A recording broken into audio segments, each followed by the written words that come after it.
5, 4, 3, 2, 1. Bismillahirrahmanirrahim. Assalamualaikum warahmatullahi wabarakatuh. Selamat siang menjelang sore, sahabat pemilih Labuan Batu Selatan. Hari ini kita kembali di episode ketiga podcast KPU Labuan Batu Selatan, ngapel ngobrol asik pemilu Labusel. Baik sahabat pemilih yang saya banggakan, hari ini kita di episode ketiga ini mengambil tema bagaimana edukasi pemilih itu melalui media sosial. Jadi teman-teman sahabat pemilih, hari ini kita sengaja ya dari Satker KPU mengundang narasumber kita, orang-orang yang memang kita anggap punya kualitas ya terkait mengelola media sosial.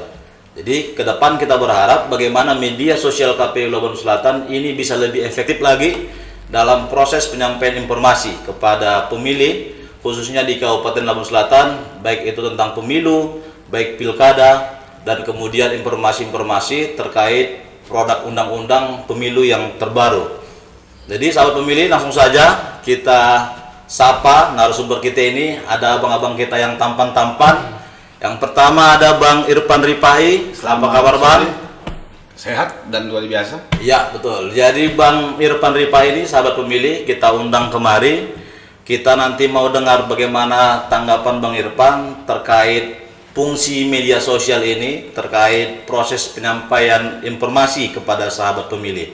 Siap. Jadi Bang Irfan ini salah satu kita bilang pengamat lah yang sering aktif juga di media sosial dalam perkembangan terkait informasi-informasi, khususnya juga terkait masalah pemilu. Baik, yang selanjutnya ini narasumber kita ada dua orang. Yang pertama Bang Iksan. Bang Iksan apa kabar Bang? Sehat Bang. Sehat. Ya, Bang Iksan ini masih lajang nih pemirsa. Jadi bolehlah kita sekalian promosi. Ya. Karena temannya yang satu lagi nih Bang Fikri. Sip. Yang sering kita sapa Bang Kulong. Jadi abang kita yang dua ini adalah salah satu admin ya.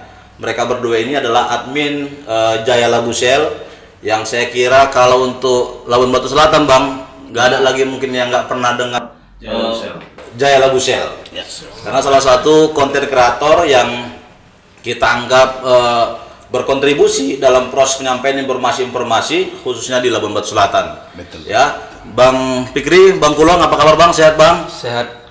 Ya, Tuan. sahabat pemilih, Bang Kulong ini hari ini wajahnya berseri-seri karena memang beliau ini ya kita sama-sama paham Ya. pengantin baru.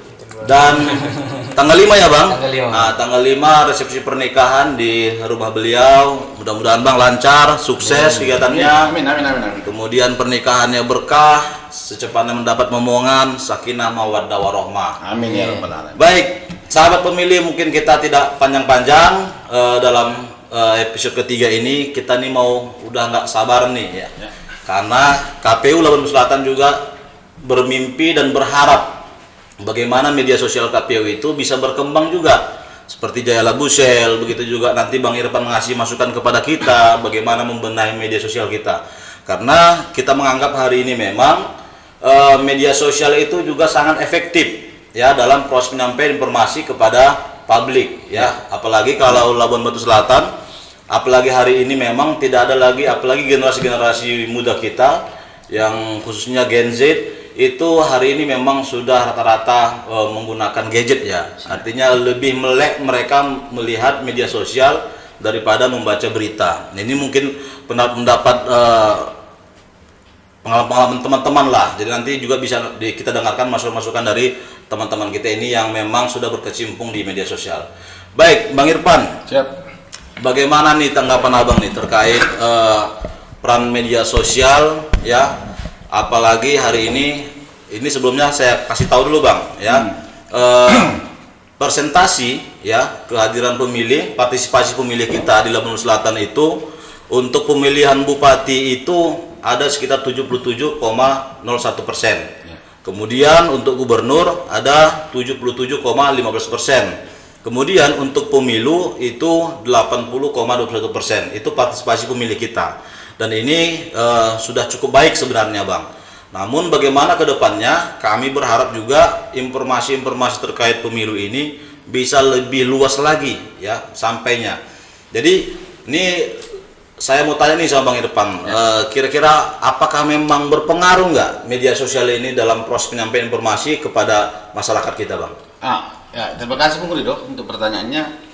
Untuk hari ini ya, di era digitalisasi hari ini memang kemajuan teknologi tidak bisa dipungkiri menjadi sebuah media yang cukup efektif untuk menyebarkan informasi. Iya. Apalagi kemudian kalau kita lihat data hari ini 60% pemilih kita adalah generasi Z ya, atau milenial.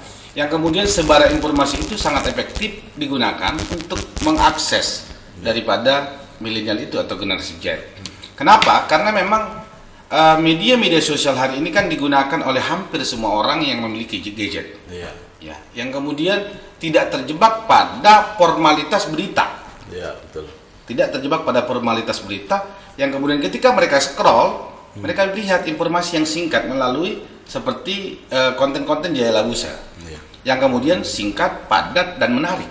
Iya, betul. Sedangkan pemberitaan-pemberitaan mainstream hari ini dia lebih rumit karena memang dia menggunakan etika dan mekanisme jurnalisme. Penyampaian informasinya kan melalui jurnalisme. Sehingga memang ada beberapa fakta-fakta yang kemudian disampaikan itu tidak menarik bagi generasi Z atau milenial. Berbeda konteks dengan media sosial. Betul. Yang kemudian pengerangkaian informasinya itu sederhana, padat dan singkat.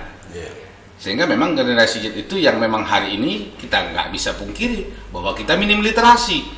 Ini juga adalah faktor daripada memang rendahnya minat membaca pemilih kita. Betul. Sehingga kemudian kenapa konten-konten di KPU tidak menarik, karena mungkin saja menurut kita pemberitaan yang dibuat KPU itu formal, lalu kemudian memang sesuai peraturan perundang-undangan, sedangkan apa yang disampaikan konten kreator dia hanya fokus kepada informasi inti.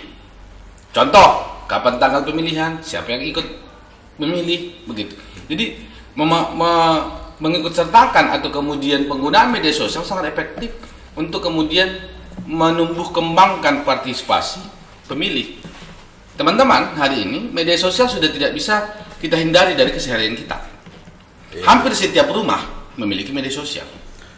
Betul itu Bang ya. Jadi ke depan bahwa harapan kita juga nanti KPU juga sebagai lembaga bisa menggunakan media-media sosial untuk menyampaikan informasi itu, agar kemudian partisipasi pemilih lebih tinggi dari apa yang sudah kita lewati di angka 70 dan maksimal 80 di pemilu.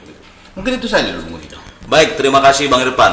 Jadi saya sepakat dengan yang Abang sampaikan tadi, artinya berarti peran media sosial hari ini memang sangat efektif ya kita lakukan dalam proses penyampaian informasi kepada masyarakat ya, khususnya apalagi generasi milenial. Karena memang yang kita pahami hari ini banyak mungkin generasi kita yang apa ya, saya mungkin mulai apatis lah terhadap berita-berita politik ya kan, pemilihan dan sebagainya. Jadi dengan media-media sosial yang kita bangun, ya harapan kita mereka lebih tertarik ya, lebih tertarik kalau bahasa gaulnya Bang Kulong kepo ya.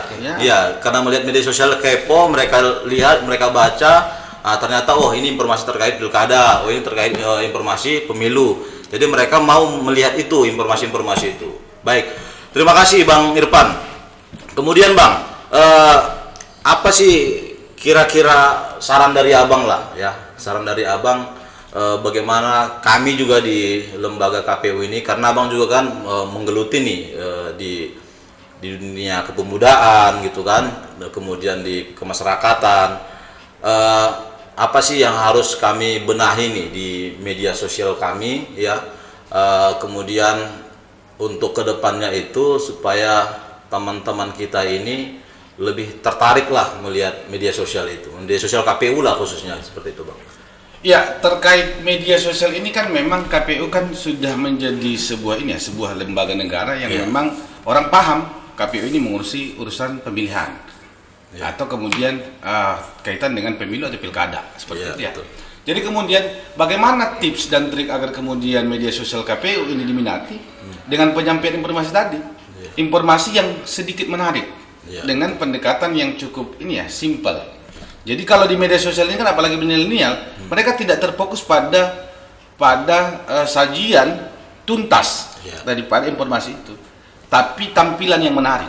Iya, betul. Jadi kalau kemudian tampilannya singkat, padat dan mengena, aku pikir juga milenial atau partisipasi atau masyarakat kita akan doyan untuk mengunjungi gitu.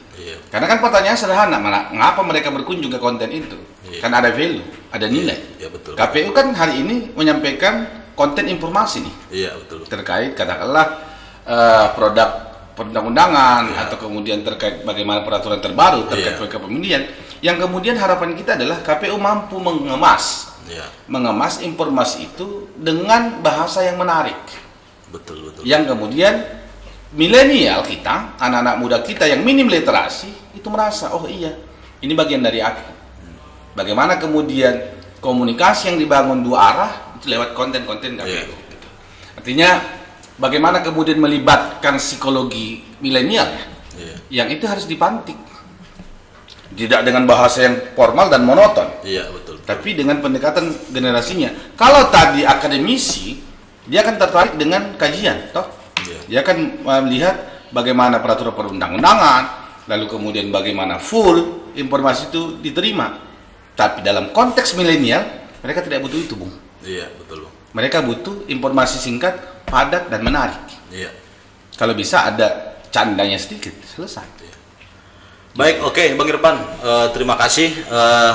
Kita bergeser dulu, Bang nih. Boleh. Kita ini bergeser dulu. Konten kreator nih. Ya betul, karena ini kita kita korek dulu, Bang, sedikit-sedikit. Ilmu daripada konten kreator ini. Karena ini harus kita belajar juga nih, sahabat ngapel. Jadi kita mau dengerin dulu nih dari admin Jaya Labusel nih, Bang Ihsan. Alhamdulillah udah luar biasa ya, Bang, followers Jaya Labusel ya, Bang. Alhamdulillah, Bang. Lumayan ya. Lumayan. Udah lumayan. Jadi kalau di kampung-kampung lumayan lah udah. Iya. Setiap kabupaten lumayan. Iya. Tapi kalau untuk Labusel, saya kira Jaya Labusel salah satu media sosial yang diminati orang, yang sering dikunjungi orang. Itu harus kita akui, Bang Irfan ya. Sampai adik abang di rumah aja pun kadang mencari informasi itu Jaya Labusel. Bang, ada kejadian seperti ini, Bang. Jadi mau tahu informasi Labusel, coba cek Jaya Labusel. Artinya begitu. Artinya sudah sampai seperti itu. Artinya itulah teman-teman di Jaya Labusel mampu membangun itu. Jadi kita juga berharap ke depan media sosial KPU Labuan Selatan ini juga ketika orang berpikir terkait pemilu, terkait pilkada, orang pasti kunjungi media sosial KPU Labuan Selatan. Jadi teman-teman sahabat ngapel, kita dengerin nih apa sih trik-trik yang dilakukan teman-teman kita di Jaya Labusel ya, sehingga bisa membuat media sosial mereka ini dikunjungi orang. Bang Ihsan, kira-kira apa sih tipsnya, Bang, untuk kami lah khususnya di KPU Labuan Selatan ini agar media kita juga itu banyak dikunjungi orang lah. Informasi-informasi yang kita sampaikan, orang juga tertarik melihatnya. Kira-kira seperti apa sih tips yang Abang buat atau yang bisa Bang kasih sama kita? Silakan, Bang Ihsan. Ya, jadi Bang, kalau kami ya Bang, biasa ya Bang ya. Biasa sih kami, karena mungkin dari peristiwa-peristiwa yang ada di sini kan Bang, sekitar Labusel ini kan, kami cepat update, makanya banyak orang yang berkunjung ke kami gitu Bang. Mungkin dari Abang sarannya mungkin kalau ada kegiatan-kegiatan mungkin kan langsung cepat update, udah gitu mungkin acaranya dikemas lebih ke gen alpha atau gen Z ya kan Bang. Jadi lebih ada pendekatan ke mereka kan Bang gitu ya. Artinya lebih menarik ya untuk dilihat itu. Artinya bagaimana kemasan media sosial KPU itu juga harus memantik para pemirsa ya, apalagi yang khususnya kaum milenial ya. Artinya berarti yang kita upload itu, berita-berita itu harus memang yang berbau-bau ala-ala milenial lah seperti itu. Artinya tidak kaku ya. Baik, kok Bang ini kalau Bang Kulong kira-kira apa nih Bang trik yang bisa Bang kasih bocoran lah Bang supaya media KPU Labusel itu juga bisa nggak mesti sama lah bang sama Jaya Labusel bang, agak di bawahnya sedikit aja pun nggak apa-apa bang. Kira-kira apa triknya bang yang bisa abang sampaikan sama kita bang? Kenapa hari ini sampai hari ini Jaya Labusel lah kan bang, Iya. masih menonjol lah di Labuan Batu Selatan ini, karena memang kami selalu update, selalu peristiwa apapun yang ada di Labusel kami selalu pertama kali. Iya. Karena siapapun yang ada kejadian-kejadian di Labuan Batu Selatan ini langsung itu ngirim ke Jaya Labusel. Jadi Itu bang, apakah memang yang diarahkan teman-teman admin atau memang inisiatif masyarakat? Inisiatif masyarakat. Oh gitu ya. Saya kirain seperti kayak wartawan-wartawan itu bang. Jadi setiap desa itu ada wartawannya gitu kan. Apakah Jaya Labusel juga punya teman-teman yang udah ditugaskan gitu? Atau memang itu inisiatif masyarakat Labusel untuk menyampaikan sama admin bang? Itu inisiatif masyarakat bang. Iya. Mungkin kan karena orang selalu melihat Jaya Labusel selalu memposting peristiwa-peristiwa. Pokoknya kejadian apapun yang ada di Labusel ini selalu ke Jaya Labusel. Orang tuh langsung masuk DM ataupun inbox. Bahkan ada sebagian dari kawan-kawan yang di desa itu minta nomor kita bang. Iya. Jadi langsung cepat ngirim ke WA kan peristiwa pun itu. Jadi hari ini memang kalau KPU memang perlunya apalah bang, apa namanya, buat konten itu inisiatif bikin banyak lucu gitu. Iya. Jadi kalau dia lucu-lucu lebih suka kaum milenial itu dengan berita itu. Tapi jangan lucunya aja bang, tapi Iya, informasi juga harus lucunya, sampai. nah, Iya, informasi betul. sampai. Berarti kita buat apa namanya penyampaian informasi terkait pemilu. Boleh dong kita buat seperti membuat video gitu kan. Nah, kita libatkan teman-teman sekretariat buat video. Ya lucu-lucuan juga boleh atau video kreatif juga boleh. Tapi yang penting informasi itu ya bang yang sampai ya. Oke. Baik. Tadi kita dengarkan sudah sahabat pemilih dari Bang Ihsan, dari Bang Kulong ya, Bang Irfan. Cuman begini Bang, jadi memang ada kendala sih sebenarnya kalau kami kendalanya begini. Kita ini kan sebuah lembaga menyampaikan informasi itu kan harus memang betul-betul apa namanya selektif betul bang. Dalam proses penguploadan itu kita betul-betul selektif karena takut apa namanya ada yang salah gitu kan, karena sangat apa ya Riskan. iya sangat riskan dan sangat sensitif, apalagi lembaga KPU ini. Apalagi kemarin itu saya juga punya pengalaman bang di KPU ini. Jadi ya namanya juga netizen kan bang, hukum netizen ini kan lebih seram cepat, ini ya, dan lebih cepat ya kan. Ya. Nah terkait pernah kita membuat apa namanya flyer ya pasangan calon, jadi ada mungkin kesilapan kita dan itu tidak ada sedikit pun unsur sengaja ya. Ada hanya perbedaan gambar itu tidak merata ya kan. Nah, itu bisa jadi masalah bang ternyata. Nah, makanya dengan itu saya sering sampaikan sama teman-teman tim media sosial kita, sebelum ngupload foto, sebelum ngupload apa namanya berita, itu perhatikan lagi dengan betul-betul. Karena saya pengalaman itu bang, saya upload foto pasangan calon gitu kan, flyernya ada dia nggak sejajar gitu, urut apanya gambar fotonya gitu. Nah, jadi seakan-akan ada yang bilang, oh itu lebih ditonjolkan pasangan calon yang ini, hanya perkara foto gitu. Oh iya, ya udah, kita juga akui kesalahan kita dan kita anggap itu memang kelemahan kita. Artinya nggak sampai ke ranah itu pemikiran kita ya kan. Ternyata netizen menganggap itu hal yang tidak baik gitu kan. Jadi dianggap kita lembaga ini ada keberpihakan. Makanya kendalanya di situ sebenarnya bang. Jadi membuat konten ini juga kami sama teman-teman ini sering juga merasa apa namanya takut-takut juga ya kan. Kemudian harus selalu lebih selektif lagi karena apapun informasi yang kita sampaikan, kalau ini bisa nanti netizen apa namanya memelintir ya kan, berita-berita kita memelintir media sosial kita, ini yang kita khawatirkan. Makanya Bang Irfan nih, saya mau tanya lagi nih Bang Irfan. Hari ini kan memang seperti yang kita bahas pertama tadi ya, media sosial ini sangat berpengaruh gitu kan, sangat berpengaruh. Namun kalau secara undang-undang ya kan, ini juga ada yang hari ini kita sebut dengan undang-undang IT ya.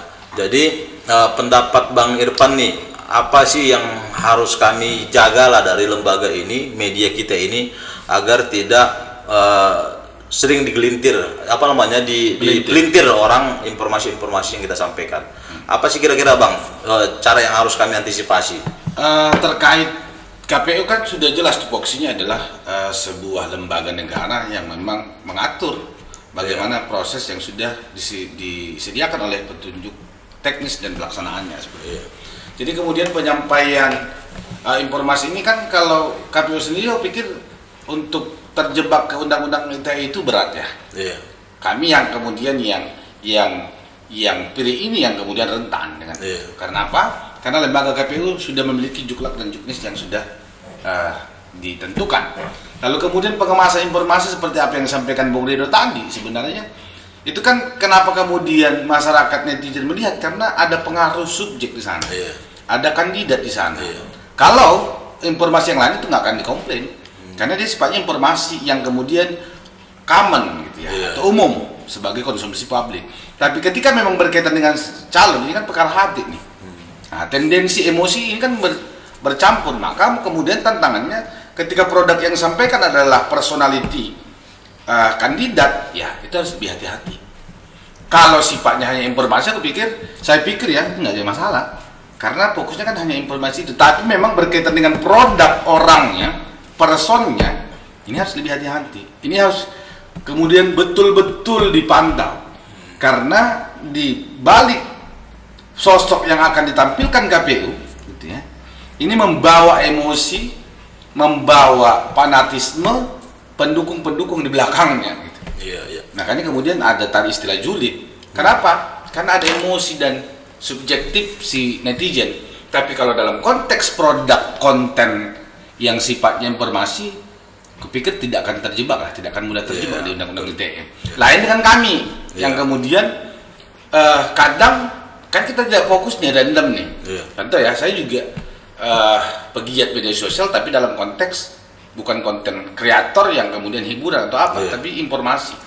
Yang kemudian informasi ini ya dikemas memang hanya menampilkan tulisan, jarang sekali video. Gitu. Dan video pun yang kita gunakan itu fakta, bukan kemudian asumsi. Makanya di konten-konten kita itu tidak menggunakan AI dalam konten yang kemudian bersentuhan dengan orang lain. Agar apa? Agar kemudian tidak kemudian berpotensi dijerat oleh undang-undang ITE yang kemudian bisa saja menyinggung orang lain gitu kan.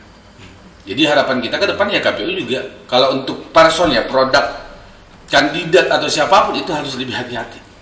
Kalau di luar itu nggak ada masalah. Baik, Bang Irfan, terima kasih. Bang Ihsan, kira-kira dalam proses editing video, nah ini kita juga memang sering membuat video-video dalam proses penyampaian informasi, bahkan kegiatan-kegiatan gitu kan. Kira-kira gimana sih menurut Abang yang lebih baik cara mengedit video ini? Artinya yang menarik itu seperti apa? Apakah durasinya jangan panjang atau bertele-tele begitu kan? Atau seperti apa Bang kira-kira yang paling enak lah untuk dilihat masyarakat melihat video kita gitu? Silakan Bang Ihsan. Kalau jadi Bang Bapak ya. Kalau itu bilang Bapak Oh, berarti yang editing ini Bang Ihsan ya. Oke. Nah. Jadi Bang yang selama ini kami jalani Bang ya. Iya. Itu Bang kalau video itu Bang ya, itu 3 detik di awal itu harus menarik Bang. Oh gitu itu, ya. Itu harus menarik. Jadi orang lebih penasaran di situ Bang. Oh, oke. Dari 3 video per detik itu pertama kalau sudah menarik orang, mungkin orang akan lanjut untuk menonton durasinya panjang itu. Tapi kalau sudah di awal itu kurang menarik, orang langsung skip. Iya, betul. Jadi kalau selama ini kami dari musik juga Bang, itu juga kalau ada pakai musik ya, itu mungkin berpengaruh juga Bang ya. Musik lagi trendy ya kan, itu pengaruh juga. Dan ya itu sih mungkin dari hook 3 detik pertama itu lebih apanya. Oke, baik Bang. Artinya berarti ketika kita membuat video itu memang awalnya itu harus betul-betul menarik ya. Bang. Kalau memang di awal aja orang sudah nggak tertarik melihatnya, bagaimana dia menonton secara tuntas ya. Betul. Artinya nggak dapat nanti informasinya terakhirnya, ya kan? Artinya kita buat video itu menarik sehingga mereka fokus melihatnya sehingga informasi itu sampai. Captionnya juga Bang itu. Captionnya. Itu juga perlu juga buat orang apa kan kepo ya kan Bang. Betul. Artinya captionnya ini memang harus betul-betul menarik ya. Artinya supaya teman-teman pemilih ini, oh ini apa sih gitu kan? Penasaran. Iya, penasaran sehingga melihatlah video kita begitu. Baik, tadi yang ketiga dari musik ya Bang, dari musik. Oke. Baik, terima kasih Bang Ihsan. Kita bergeser lagi ini sahabat pemilih ini, ke Bang Kulong. Bang Kulong, boleh dong berbagi sama kita kira-kira apa kesan ya ataupun pengalaman-pengalaman yang pernah Abang alami lah beserta teman-teman dalam mengelola media ini. Apakah pernah ada yang komplain atau ada yang marah atau ada yang tersinggung begitu. Artinya ini juga jadi pelajaran sama kita ke depannya Bang kan. Bagaimana mengelola media sosial KPU ini juga kita harus betul-betul berhati-hati.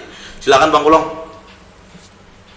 Kalau untuk setiap minggunya Bang itu selalu setiap minggu lah aku bilang ya kan, karena setiap minggu itu selalu ada orang yang komplain Bang tentang postingan kita. Oh iya. Karena postingan kita kan termasuk salah satu, ya bukan kita, tim lah kan, mengkritik-kritik kebijakan pemerintah juga kan. Iya.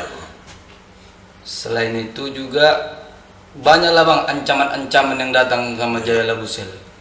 Asalkan setelah kalian posting masuklah banyak pengancaman, saya akan laporkan kamu. Padahal kadang kita kutip itu dari berita langsung Bang, dari TV resmi kan. Kita posting itu, kita cantumkan sumbernya, tapi ada juga yang sampai saya akan laporkan kamu, abang saya hakim begitu-gitu Bang. Baik, itu tantangannya ya Bang. Tantangan Bang. Saya kira kalau media sosial KPU nggak akan mendapatkan tantangan seperti itu ya Bang. Paling kalau memang kita salah informasi ya. Ini juga pasti menjadi jadi bahan pengamat kita untuk melihat informasi yang kita sampaikan apakah itu benar atau tidak. Baik, sahabat. Gimana Bang? Cerita senangnya. Oh, cerita senangnya nih. Iya, ini masa cerita susahnya kayak kita dengarkan dulu nih. Cerita senangnya karena Bang Kulong ini dan tim ini, Bang Irfan, saya dapat informasi alhamdulillah hari ini omsetnya udah lumayan kan? Udah lumayan, ya. Udah bisa beli jet pribadi kita juga. Amin. Tapi ternyata setelah bangun tidur rupanya itu hanya mimpi. Tapi kalau untuk operasional keseharian bisa lah. Bisa, baik. Oke, silakan Bang Kulong, apa sih indahnya yang berkonten-konten ini? Senang itu kan Bang. Kadang menolong ya. Satu, sekarang kita orang itu minta tolong dia open donasi gitu. Iya, Bang. betul. Kami datang ke lokasi, kalau memang ada uang kami yang pribadi kami kasih sedikit dan kami naikkan ke ke publik. Dan alhamdulillah selama ini mudah-mudahan ada sebagian tertolong lah Bang dengan apa yang kami open donasikan. Yang kedua memang kehilangan ya. Kedua dia salah satunya makan Bang. Siapa yang ada buka kafe yang ada di Labusel ini, insya Allah rata-rata manggil gitu Bang. Oke, jadi Bang Kulong untuk kedepannya boleh kami diajak juga Bang, ya kan?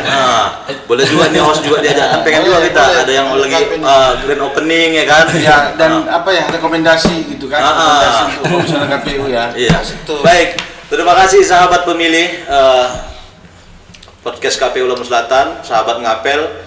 Hari ini kita sudah mendengarkan nih tadi dari abang-abang kita ya terkait fungsi media sosial ini. Jadi memang sangat besar perannya ya Bang dalam menyampaikan informasi. Baik sahabat pemilih, saya kira kita cukupkan Bang ya pada sore hari yang berbahagia ini. Mudah-mudahan informasi-informasi tadi yang disampaikan Bang Kulong, Bang Ihsan, Bang Irfan bisa memberikan masukan kepada kami lembaga KPU, yaitu media sosialnya, bagaimana ke depan media sosial KPU ini bisa lebih lebih informatif lah ya, dan berkontribusi dalam proses penyampaian informasi kepada masyarakat. Karena kami Bang hari ini sebenarnya kalau urusan media sosial ini Bang, ini memang urusan divisi saya. Jadi saya divisi Sosdikli, Parmas dan SDM ya, pendidikan pemilih. Jadi makanya harapan kita ke depan media sosial KPU ini bisa menjadi bahan edukasi ya kepada masyarakat kita untuk melihat dan memahami informasi-informasi terkait pemilu. Baik, sahabat ngapel ya, ngobrol asik pemilu Labusel, podcast KPU Lampung Selatan. Saya kira kita cukupkan sampai di sini. silahkan nanti teman-teman sahabat ngapel boleh melihat video ini. Bang Kulong, Bang Isan, Bang Irfan juga nanti boleh agak dibantu-bantu juga Bang, ya kan? Siap. Agak dibantu juga media sosial kita, ya, media sosial KPU nanti kita akan tayangkan di YouTube KPU Labuan Batu Selatan. Kemudian nanti di media sosial kita juga di seperti Facebook, TikTok, itu juga nanti Instagram akan kita buat juga informasinya terkait penayangan ini di YouTube kita. Baik, sahabat pemilih, mungkin kita cukupkan. Terima kasih. Terima kasih Bang Kulong, terima kasih Bang Isan, terima kasih Bang Irfan. Mudah-mudahan menjadi amal jariah informasi yang kita sampaikan. Mudah-mudahan media sosial KPU Labuan Selatan ini bisa lebih berkembang dan bisa memberikan informasi kepada teman-teman sahabat pemilih kita, khususnya Labuan Selatan. Baik, saya sebagai host sahabat ngapel Ridho Hamdani Lubis, divisi Sosdikli Parmas dan SDM undur diri. Selamat sore. Assalamualaikum warahmatullahi wabarakatuh. Waalaikumsalam. Waalaikumsalam.